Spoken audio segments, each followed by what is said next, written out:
চারটা বিভাগের মনোনয়ন প্রত্যাশীদের সঙ্গে তারেক রহমান যে বক্তব্য রেখেছেন সেই বক্তব্যের এখন বিশ্লেষণ চলছে।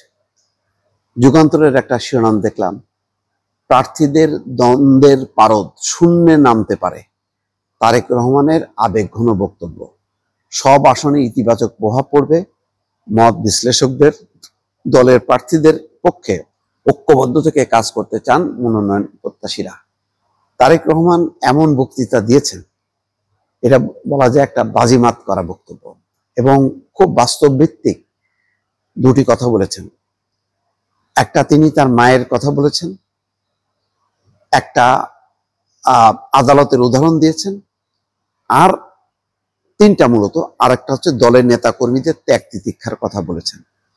মা থেকে শুরু করে দলের নেতা কর্মীরা গত 15 বছরে কি অবস্থায় ছিল তারা আবেগঘন বক্তব্য দিয়েছেন।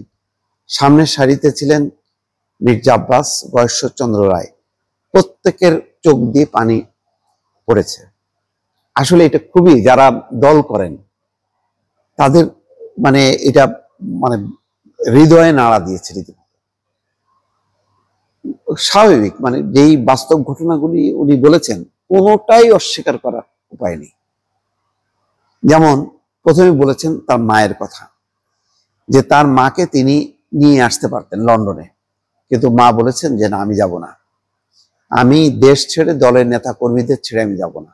আসেননি, কিন্তু সত্যি তাই।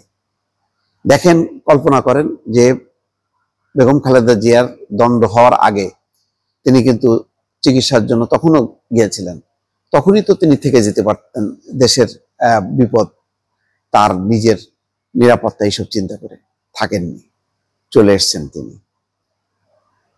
তিনি কখনোই চিন্তা করেনি, এবং এমনকি যখন নাকি প্রধানমন্ত্রী হিসেবে ছিলেন, দেখেন শুধু ওই গেছেন আর চলে আসছেন সাথে সাথে।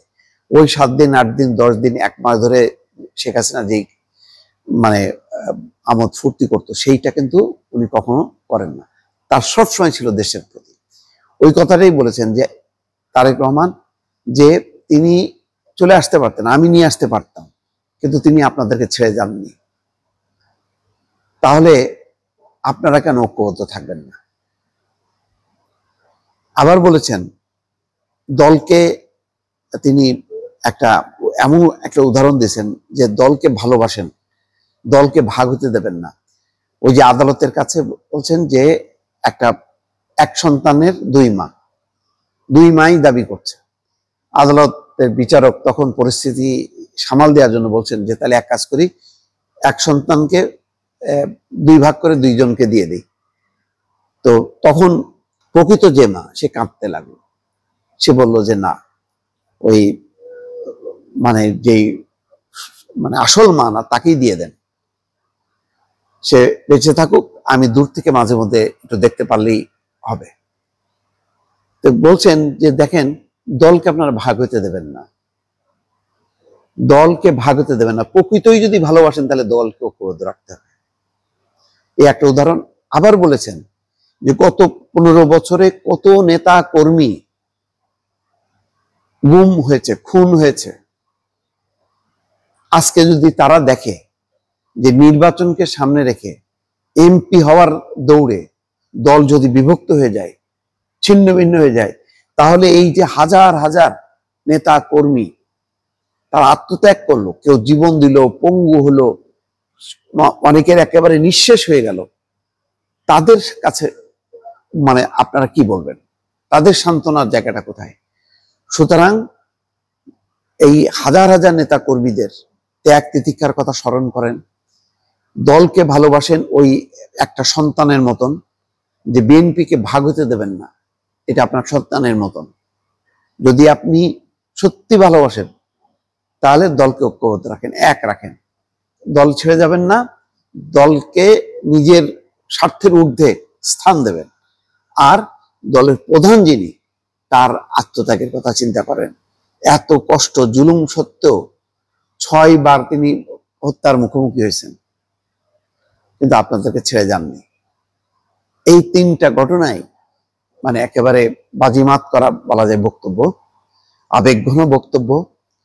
দলের যারা মনোনয়ন প্রত্যাশী ছিলেন প্রত্যেকেই, এবং একদম কেন্দ্রীয় নেতা মির্জা আব্বাস, বয়সচন্দ্র রায়, প্রত্যেকের চোখ দিয়ে পানি পড়েছে।